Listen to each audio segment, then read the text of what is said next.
What's going on, Boxing Heads? It's PYP again. Today we're going to talk about Benavidez versus Morell, some of the fights on that card. We'll also get into some news and notes. David Benavidez beat David Morell by unanimous decision. Scores were 115, 111 twice, and 118, 108 on the third card. I thought Benavidez really took it to Morell in this fight, Mark. Going in, I had said it was a true 50-50 fight.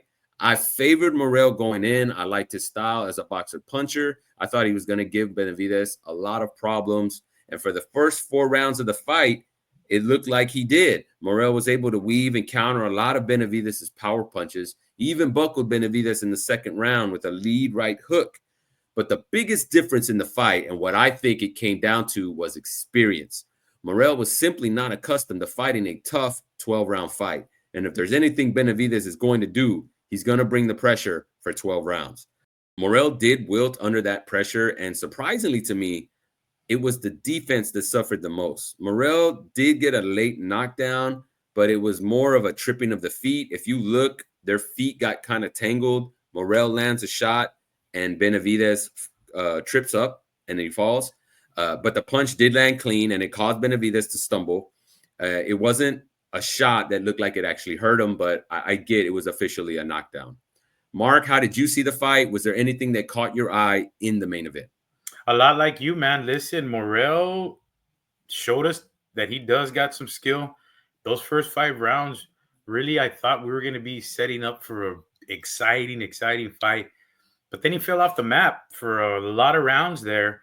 And I think it had a lot to do with that 12-round experience that you were talking about. And also, I think the magnitude of the event had some weight on him as well. I think that had a lot to do with it. He fell off the map and Benavidez took over. Benavidez showed a lot of confidence. He could tell Morell was out of it. He was doing a lot of brilliant things, throwing a lot of combinations at one point, and he bragged about it afterwards in the press conference. He threw a punch, knocking his guard away, and then just landing a beautiful uppercut. He was playing around in there, trying new things, trying new combinations, trying new tricks, definitely trying new feints. He did a lot of feinting. In my opinion, I think he's gotten a lot better. Is it enough to beat a Canelo? Hell no. But I think he's getting a lot better. I think he's better than Bivol and Benavidez as well. I think he beats both of those guys, but I don't think he's good enough to fight a Canelo. But I'm really impressed at how much better he's getting. Maybe I saw that because it was a Morell that only had 11 fights. But man, Morell had a hell of an amateur career, and he's 29 years old. So I can only believe that Benavidez is just getting better every single fight. I'm really excited to see his next fight. Morell, he fell off, and I think this is going to be really good experience for him. I think he's going to take this and become a lot better from it. Yeah, just some extra notes on my end, Mark. I think Benavidez looked good. He looked good to me. He looked all right. This win does set up a possible fight with Benavidez facing the winner of the rematch between Beterbiev and Bivol on February 22nd. Mm-hmm. But I disagree with you on this one, my friend. I do not think Benavidez beats either of those guys. I don't think he beats Bivol. I don't think he beats Beterbiev. But I still think those are good fights. And I would be very interested to see how Benavidez fights those two guys. But I don't think he wins those. I also don't think he wins the Canelo. I'm actually convinced now, even though I thought Benavidez won this fight convincingly. And I'm not trying to hate on the guy. I still saw a lot of the same flaws that I've seen before, particularly the way Benavidez drops his left hand when he throws the straight right or a right uppercut. I think Benavidez telegraphs his shots a little too much. You don't want to do that as a professional, especially against a guy like Canelo Alvarez, who looks for those types of flaws and could take advantage of those flaws. I think I'm more convinced than ever that Canelo probably stops Benavidez. I'm not saying it would be an easy fight. I think Benavidez is going to give Canelo a lot of rough moments. But in the end, I just see too many openings that a professional like Canelo Alvarez will take advantage of.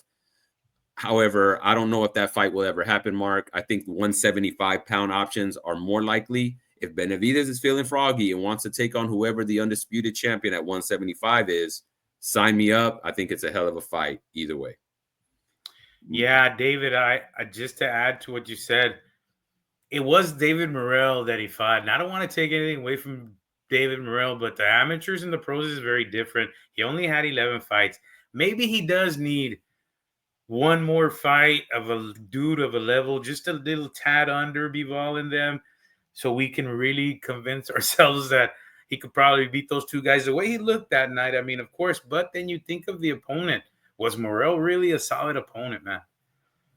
I mean, he has talent, right? He is a talented fighter, but again, it looked like to me he was strong for 4 rounds and then he started to wilt. That's a typical amateur, right? You amateurs fight 3 rounds.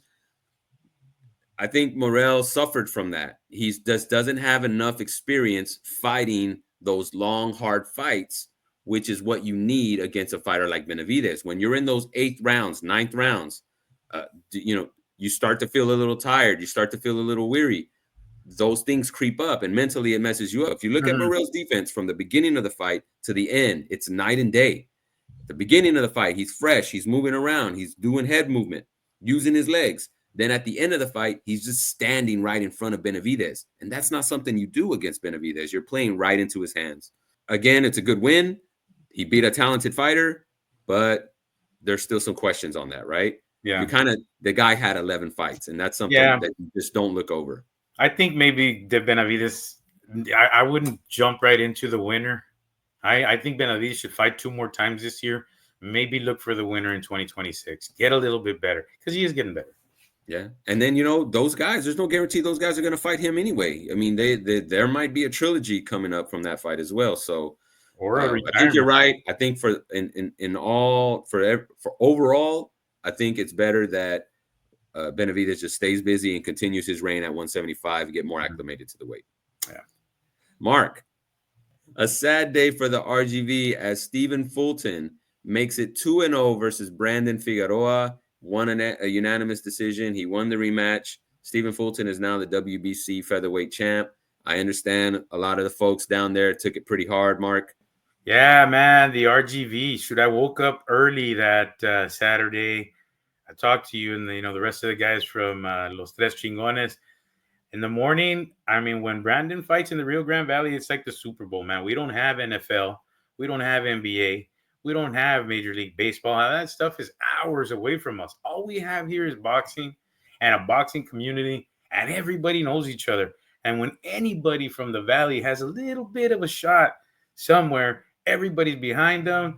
I mean, the meat markets are at a meet. It's like the Super Bowl. And it was really sad, man. The Valley was upset, but we're also concerned. Everybody in the boxing community here is concerned. What happened? He didn't have any pop. Why didn't he have any energy? There's so many questions going on here. A lot of people just think he needs to move up to 130, but the Valley's not giving up on him. We still love Brandon. He's our guy right now. Here in the Valley, we have a lot of up-and-coming kids too, but that's our guy right now. And, we are upset, but nobody will turn their backs on him. We're still going to support him. People are really quick to throw around the word shot.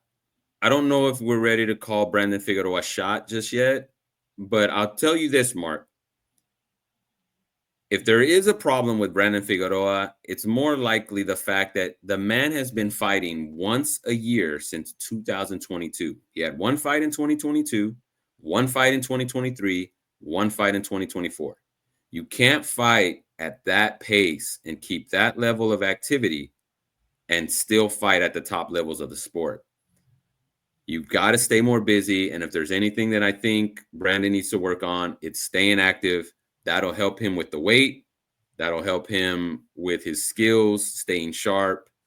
And, hopefully he could turn it around and find a way to stay busy.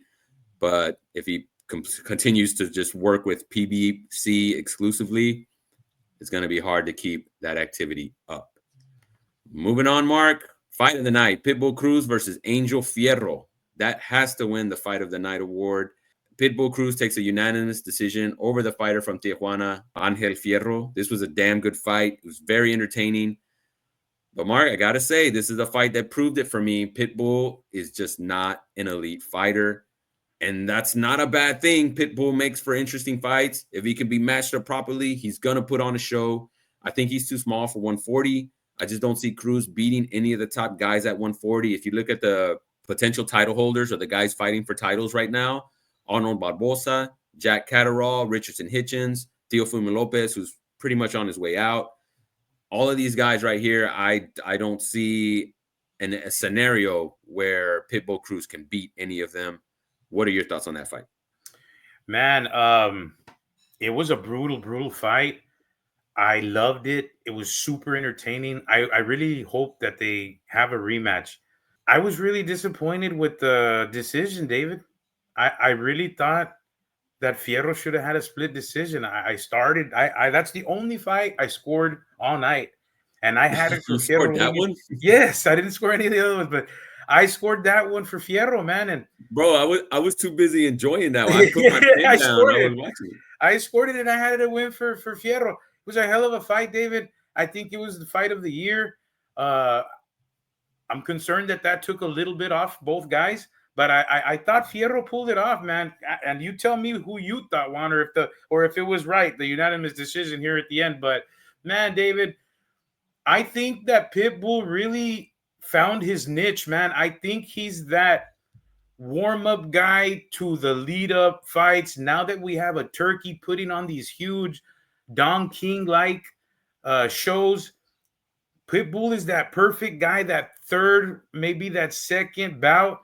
I think he's found his niche, warmed up the fans with a great performance against anybody, a la Terry Norris. Remember, Terry Norris always had that shot. It was Terry Norris, and you had Chavez, and then Tyson. And I think he's won that spot, especially in this new turkey era where we have huge bouts. I think he found his niche. I think we're going to see more of him doing this on PBC, because if you add Pitbull to any of these big cards, then you have a huge card. This card right here rivals one of Turkey's cards. I think he found his niche. I think PBC found his niche, and also PBC did a hell of a job. Yeah, I mean, except for the fact that it was an $80 pay-per-view, which we're gonna get a much better pay-per-view later on at the end of this month at a fraction of the cost. So that's the only problem. It was $80. Mark, I gotta say, I didn't score this fight. I thought Pitbull won some of the early rounds. Then I know Fierro made a little run in the middle to late rounds, but I don't think he swept all of those rounds towards the end. So I wasn't really that upset or surprised at the decision. I kind of figured Pitbull was going to get it. There's no way they're going to give it to this guy no matter what, unless he dominates Pitbull. And I just didn't feel like one fighter dominated the other. It almost felt like it could have gone either way. So I'll have to rewatch it and score, because I'm surprised that you thought Fierro won. I even thought he hurt him more times, and he hurt him worse. Interesting. Yes. No, that's right. He did buckle Pitbull more, but I think Pitbull landed a lot of the more eye-catching punches in that fight. You're right. You're right. Fierro did rock Pitbull a few times. Lo tenía muy mal, super mal, como dos veces.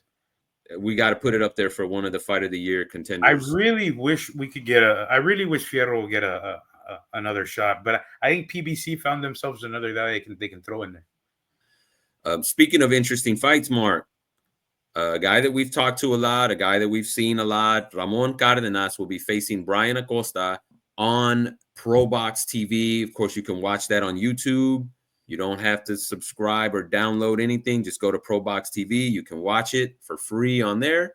And our guy, Ramon Cardenas, he's a ring-rated top 10 fighter at 122 pounds. He's facing Brian Acosta, who's 24-0. Now, that record may look shiny and nice. He's got a number 9 ranking in the WBA as well, Mark.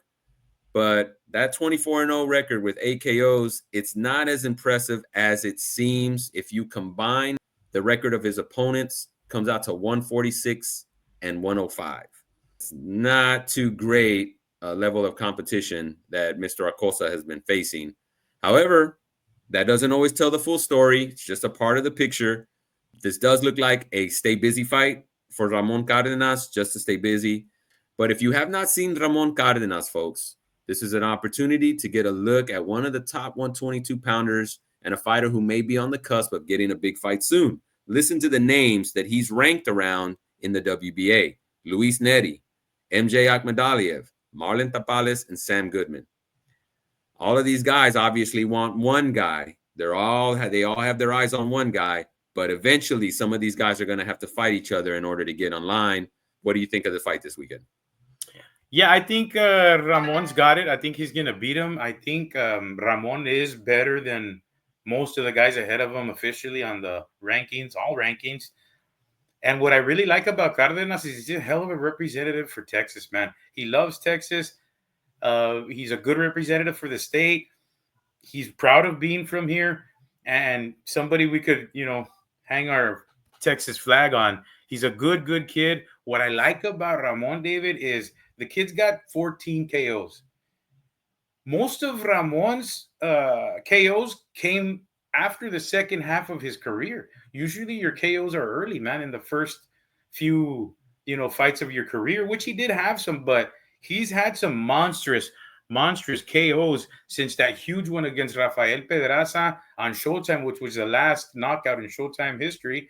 Then after that, he stopped Israel Rodriguez, and he's had about 5 stoppages in his last 6 fights. So he's exciting.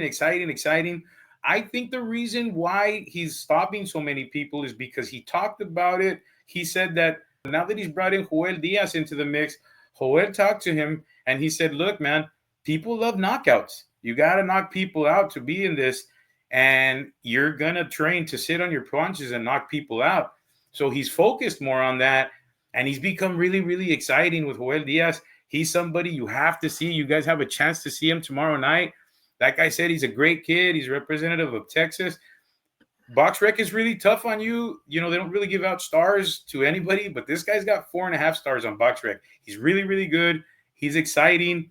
He's in the sweepstakes at Inoue also, or one of the, big names in Japan up there. So this is a stay busy fight, but he's somebody fun to watch. David's absolutely right. Check this guy out. And Mark, going on to some other news. In yet another questionable move by a belt organization, the WBA, who we were just talking about, has made the Garcia versus Romero fight a title fight. Never mind that Amantes Staniones is already the WBA champion at 147. Of course, they call him the super champ. The WBA is still going to make this a title fight. And for the record, I like Pitbull Cruz as an opponent for Ryan Garcia better than Rolly Romero. How do you feel about the news of the WBA making this a title fight? I was surprised, man. They made it a title fight. I know why they're doing it. They want to make the most money out of this possible. But they really didn't have to make it. They didn't have to do this, do a little bit of shenanigans to make it a title fight. None of these guys, new generation fans, these 20, 30-year-old fans, they weren't out there in the 90s like me and you, Dave. We're real fans. These guys don't care about titles. Ryan doesn't care about titles. Rolly may, but I don't think so. They didn't have to do this. Because none of these guys are ranked in the WBA. No, they're giving one of these guys a title. They're handing one of these guys a title. Yeah, none of them are ranked in the WBA rankings at 147 pounds. Rolly is ranked in, I think he's like 7 or 8 at now, 140. Saying that, I really don't mind if one of them gets a title because I'm a fan of both of them. Like, it is wrong. You guys are trying to make us. These guys are making us.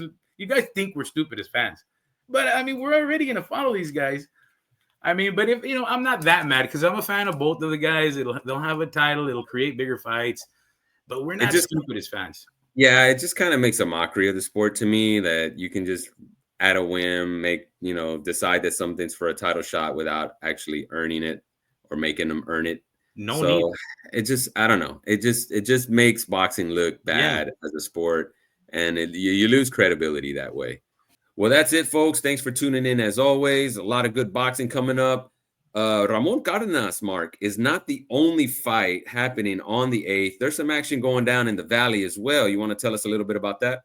Yeah, we got Next Generation number 2. Next Generation 1 was last year in October. It's featuring our 2 Valley stars, our 2 brothers, Sebastian Juarez and Omar Juarez. They're both signed with Bob Santos training and pound for pound boxing gym down there. We also have Esteban Ali Garza fighting, defending his WWBO title as a flyweight. We also have Brian Rodriguez fighting. All of that's going to be at the Hidalgo Pain Arena. It's going to be a great, great night of boxing, brought to you by Juarez Rolos Promotions, who are great friends of PYP Boxing. They invite us to every single show. It's going to be a great night. It's going to be on Azteca, Texas, guys. You can see all the Valley fights on Azteca, Texas TV, on YouTube, on Azteca website, and sometimes locally in some places in the United States. Well, Mark, that's about it for the news and notes. We're looking forward to some more fights this weekend. Remember, guys, 2025 is going to be popping, so keep your eyes on the tube. There's a lot of good fights happening. Even if they're not big name fights, still a lot of quality bouts going on, a lot of quality boxing. And thanks for subscribing. Thanks for all the comments and likes. Make sure you keep hitting those buttons and let us know what you think in the comments. And we'll see you guys on the next video. Peace.